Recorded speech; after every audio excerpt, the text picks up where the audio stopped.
সৃষ্টিকর্তা মহান, মানুষে মানুষে সমান। সালাম, জয় গুরু। আজকে যে আলোচনাটা করব সেটি হচ্ছে এই মানবদেহে 13 নদী।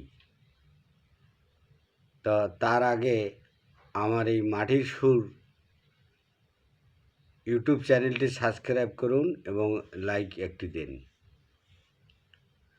তো আমাদের এই মানবদেহে যে 13 নদী আছে, এই 13টা নদীর মধ্যে 13 প্রকার জল অথবা পানি আছে।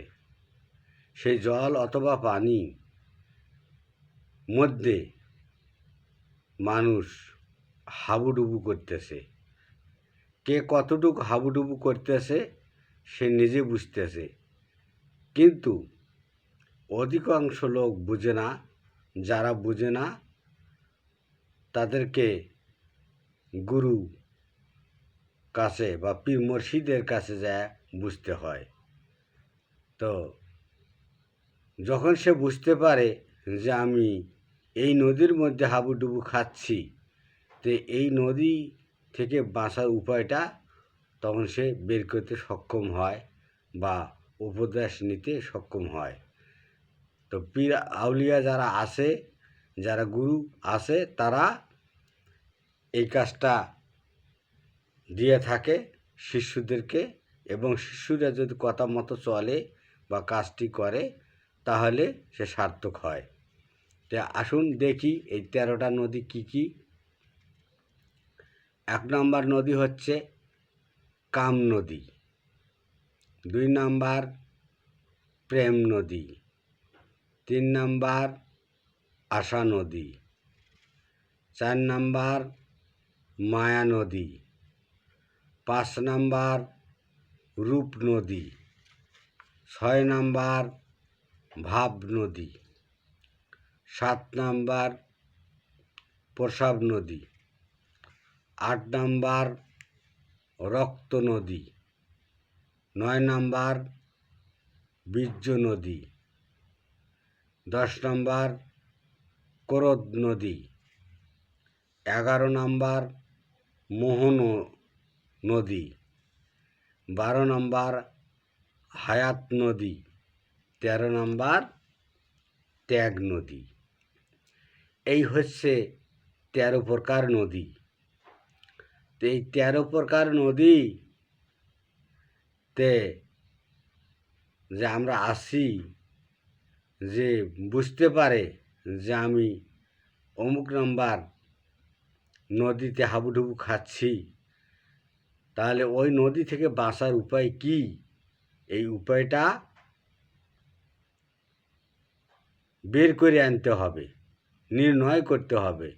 নির্ণয় করে সে কাজগুলি করতে হবে, এবং কাজগুলি যখন হাসিল হবে গুরুজনের সঙ্গ নিয়ে, তখন সে ওই নদী থেকে বাঁচতে পারবে। তো এখানে যে প্রথমে বলছে কাম নদী, অর্থাৎ কামের দেশে যাওয়া যাবে না। কামের দেশে যাওয়া যাবে, কামের যে নিয়মকানুন আছে সেই নিয়মকানুন মেনে যাওয়া যাবে। গুরুর কাছে পরামর্শ নিতে হবে। প্রেম নদী, প্রেম কী জিনিস জানতে হবে। প্রেম আবার 5 প্রকার, সেটাও জানতে হবে। আশা নদী, মানুষ আশায় বুক বেঁধে থাকে, সেই আশা সম্পর্কে জানতে হবে, কোনটা আশা করা যাবে আর কোনটা আশা করা যাবে না। মায়া নদী, মায়া করতে হবে, কারে মায়া করতে হবে এবং কারে মায়া করা যাবে না এটাও বুঝতে হবে। রূপ নদী, রূপ দেখে পাগল হলে হবে না।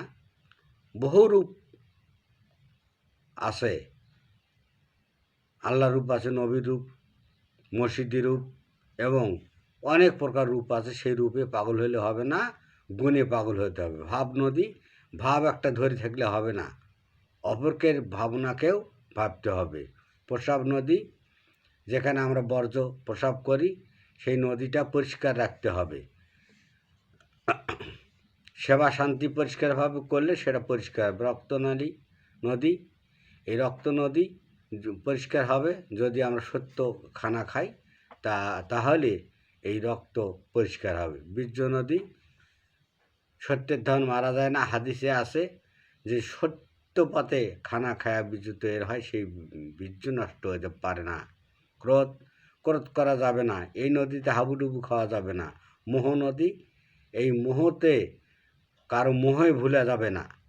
হায়াত নদী, এই হায়াত নদী একে জিন্দা করতে হবে, হায়াতের জিন্দগি বাড়াতে হবে এবং এই জিন্দগির মধ্যে ইবাদত করতে হবে এবং সূক্ষ্মভাবে চলতে হবে, হায়াত জিন্দা হবে। ত্যাগ নদী, ত্যাগ করতে হবে। ত্যাগ কী কী ত্যাগ করতে হবে আর কী কী ত্যাগ আনতে হবে জানতে হবে। ত্যাগই কেবল সুখী হতে পারে, ভোগী কখনো সুখ হতে পারে না, সুখী হতে পারে না। এই বলে আমার এই আলোচনা শেষ করছি। আমি পুতুল শাহ। আমার এই চ্যানেলটা সাবস্ক্রাইব করবেন।